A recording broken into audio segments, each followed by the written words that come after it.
숫자 하나만 보시죠. 미제 사건 12만 1천 건. 수사도 안 돼 고기소도 안 되고 범죄자들이 멀쩡히 돌아다니고 있습니다. 검찰이 무너지고 있어요. 검사실이 텅텅 비어 있습니다. 어떻게 이 지경이 됐는지 오늘 팩트만 가지고 말씀드리겠습니다. 자, 무슨 일인지 정리해드리겠습니다. 지난 26일에 법의 곡제가 국회를 통과했습니다. 검사나 판사가 법을 잘못 적용하면 최대 10년 징역에 처한다는 법이에요. 그리고 오는 10월이면 검찰청 자체가 폐지됩니다. 공소청, 중수청이라는 새 기관으로 바뀌는 건데 솔직히 말씀드리면 준비가 하나도 안 돼 있어요. 그 사이에 뭐가 벌어졌냐? 5대 특검에 검사 67명이 파견됐습니다. 내란 특검, 김건희 특검, 최혜령 특검에 상설 특검 2차, 종합 특검까지 5개. 거기다 올해 1월부터 3월까지 석 달 동안 사직한 검사가 58명이에요. 아직 사직서 수리 안 된 사람까지 합치면 60명이 넘습니다. 10년 만에 최고 속도입니다. 여기에 휴직자도 132명입니다. 2024년에 99명이었던 게 1년 만에 33%가 늘었어요. 파견에 사직에 휴직까지 다 빠지니까 전국 10개 지방검찰청 실근무 검사가 정원의 55%밖에 안 됩니다. 정원 383명인데 실제 근무하는 사람이 213명이에요. 절반입니다. 지금 가장 심각한 데가 어딘지 아세요? 대전지검 천안지청입니다. 정원 35명인데 실제 근무하는 검사가 17명이에요. 절반도 안 됩니다. 그 중에서 수사검사가 8명, 공판검사가 4명. 근데 이 12명 중에 초임검사가 7명입니다. 갓 발령받은 신입이에요. 살인사건 강력 범죄를 수사해야 하는데 경력 있는 검사가 없는 겁니다. 허리 연차가 텅텅 비어있다는 뜻이에요. 이 천안지청의 안미연 부부장 검사가 페이스북에 글을 올렸습니다. 제목이 뭔지 아세요? 파산지청이에요. 파산. 뭐라고 했냐면 수사검사 1인당 미제 사건이 500건을 넘겼다. 500건입니다, 여러분. 보통 검사당 미제가 100건만 쌓여도 정상 업무가 불가능하다고 합니다. 그 5배가 쌓여 있다는 겁니다. 이 검사가 한 사건에 1시간만 투자해도 500시간이에요. 물리적으로 불가능한 숫자입니다. 안미연 검사가 올린 글을 좀 더 보면요. 인간의 능력으로 해결하지 못한다는 생각에 자기 위안을 하다가 도두통과 호흡곤란이 오고 침대에 누우면 저절로 눈물이 났다. 이분이 누군지 아세요? 2018년에 강원랜드 채용비리 수사외압 때 기자회견 나선 검사입니다. 정의감 있는 사람이에요. 그런 검사가 8년 뒤에 이런 글을 쓰고 있습니다. 보안 수사권을 남김없이 거둬가라. 현직 검사가 차라리 수사권을 빼앗아가라고 호소하는 나라입니다. 천안지청만 그런 게 아닙니다. 수원지검 안양지청 정원 34명인데 실근무 17명, 부산지검 부산서부지청, 부산동부지청 전부 마찬가지입니다. 서울중앙지검마저도 미제가 6,857건에서 9,928건으로 45% 늘었어요. 대한민국 최대 검찰청도 감당을 못하고 있다는 겁니다. 수도권 검사들은 1인당 미제가 300건이 넘습니다. 전국이 다 마비 상태예요. 부산지검의 류미래 검사. 32살, 변호사 시험 10회 합격자입니다. 이 젊은 검사가 검찰 내부망 이프로스에 사직 의사를 밝히면서 이렇게 적었어요.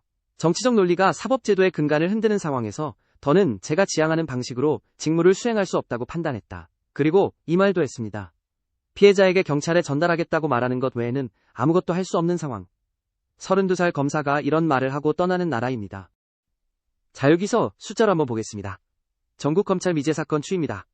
2022년에 5만 1천 건이었어요. 2023년 5만 7천 건. 여기까지는 그래도 완만했어요. 그런데 2024년에 6만 4천 건이 되더니 2025년에 9만 6천 건으로 확 뛰었습니다. 1년 만에 49% 증가해요. 그러더니 올해 2월에는 12만 1천 건. 어즈 2년 만에 2배가 됐습니다. 이 그래프가 꺾일 기미가 안 보여요. 미제 12만 건이라는 게 뭘 뜻합니까? 쉽게 말해드릴게요. 사기당한 사람 맞은 사람 성범죄의 피해자이 사람들이 12만 명 넘게 수사도 못 받고 기다리고 있다는 겁니다. 여러분, 동네에서 누가 사기를 쳐도 신고해봤자 수사할 검사가 없어요. 피해자가 경찰서에 가면 뭐라고 합니까? 검찰에 송치하겠습니다. 그 검찰에 사람이 없는 겁니다. 이건 범죄자 천국 아닙니까? 조선일보 사설 제목이 뭐였는지 아세요? 폐지 예정 검찰, 이미 파산 범죄자들 좋은 세상 될 판. 보수 언론만 그러는 게 아닙니다. 서울신문 사설도 나왔어요. 검사 줄사직 미제 사건 12만 건 수수방관할 일인가? 좌우를 떠나서 걱정하고 있다는 겁니다. 왜 이렇게 됐는지 원인이 3가지입니다. 첫째, 5대 특검에 인력을 다 빼갔습니다. 3대 특검에만 일선 검사 115명을 파견했어요. 역대 최대 규모입니다. 전국에서 두 번째로 큰 인천지검 전체 인원이 106명인데 그보다 많은 숫자가 특검으로 빠진 겁니다. 거기에 상설특검, 2차 종합특검까지 합하면 67명이 현재 파견 중이에요. 둘째 검찰청 폐지법입니다. 10월에 문 닫을 조직에서 누가 열심히 수사를 하겠습니까? 퇴직자를 보세요. 2024년까지는 연간 100명 안팎이었어요. 그런데 지난해 175명이 나갔습니다. 10년 새 최고치예요. 올해는 석 달 만에 58명. 이 속도면 올해 퇴직자가 200명을 훌쩍 넘깁니다. 검사들이 줄줄이 도망가고 있어요. 셋째 법 왜곡죄. 이게 핵심입니다. 이 법이 뭐냐면 검사가 수사하다가 법 적용을 잘못했다고 판단되면 최대 10년 징역이에요. 국민의힘 박성훈 수석대변인 말 그대로 사건을 처리할수록 고소고발 위험이 커지는 기형적 구조가 만들어진 겁니다. 합리적인 검사라면 뭘 택하겠습니까? 위험 감수하고 수사할까요? 아니면 안전하게 서류만 넘기고 있을까요? 답은 뻔합니다. 해외 사례 하나 보겠습니다. 남아프리카 공화국이 딱 이 길을 갔어요. 1994년 아파르테이트가 끝나고 검찰과 경찰 조직을 대대적으로 개편했습니다. 명분은 좋았어요. 개혁이라고 했어요. 근데 결과가 어땠냐? 숙련 인력이 다 빠져나가 고살인율이 한때 줄었다가 다시 폭등했습니다. 지금은 경찰이 가장 부패한 기관으로 꼽혀요.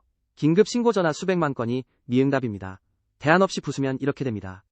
몽테스키우에라는 사람이 300년 전에 뭐라고 했냐면요. 같은 인물이나 같은 기관이 법을 만들고 집행하고 재판하는 권한을 행사한다면 모든 것이 끝장날 것이다. 지금 뭘 하고 있습니까? 법을 만드는 국회가 수사기관을 자기 입맛대로 뜯어고치고 수사하면 처벌하는 법까지 만들었어요. 견제기관을 없애는 게 아니라 삼권 분립의 근간을 흔드는 겁니다. 이건 제 말이 아닙니다. 고려대 법학전문대학원 차진아 교수가 이렇게 경고했습니다. 정치적 구호로 쓰인 특검 출범으로 인한 검찰 인력 공백 문제는 국민의 생명과 재산에 직접적 영향을 끼칠 것이다. 그러면서 폐지를 앞두고 일선 검사들의 수사 의지가 꺾인다는 목소리가 여기저기서 들린다고 했어요. 법학 교수가 이렇게 말하고 있습니다. 그리고 이건 법조계 전문가의 전망인데요. 수도권 지검 부장 출신 변호사가 이렇게 말했습니다.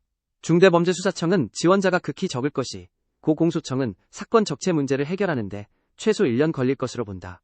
그러니까 10월에 검찰이 문을 닫으면 그 다음 1년은 아무도 수사 안 하는 공백이 생긴다는 겁니다. 그 1년 동안 피해보는 건 누구겠습니까? 국민입니다. 이러면 꼭 이런 말 나옵니다. 검찰 개혁은 시대적 요구 아니냐? 좋습니다. 개혁 필요하다는 거 저도 동의해요. 검찰이 과거에 정치적으로 쓰였던 건 사실이니까요. 근데 개혁이면 대안이 있어야지요. 공소청 준비됐습니까? 중수청에 지원하겠다는 사람이 있습니까? 대안 없이 부수면 그건 개혁이 아니라 파괴입니다. 개혁은 더 나은 걸 만드는 건데 지금은 그냥 부수기만 하고 있잖아요. 특검이 필요했다고요. 저도 특검 자체를 반대하지 않습니다. 근데 5개를 동시에 만들면서 일선 검찰의 인력난은 왜 방치했습니까? 이건 처음부터 예견된 문제였어요. 법조계에서 회색 코뿔소라고 불렀습니다. 다 알면서 안 막은 겁니다. 자기들 정치적 목적의 특검은 5개 만들면서 동네 파출소에서 국민사건 수사하는 건 뒷전. 이건 국민을 위한 게 아니라 자기들을 위한 겁니다.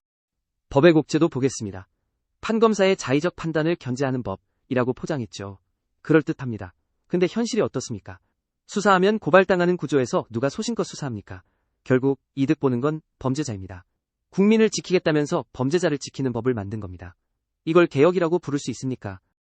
정리하겠습니다. 검찰 인력 55%, 미제 12만 건, 검사 1인당 500건, 특검 5개의 법 왜곡죄까지.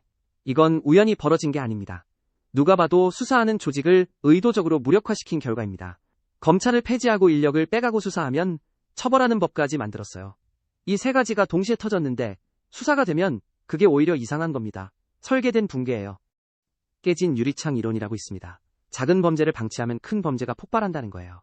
뉴욕이 90년대에 경범죄부터 잡았더니 강력범죄가 급감했거든요. 지금 우리는 정반대 방향으로 가고 있습니다.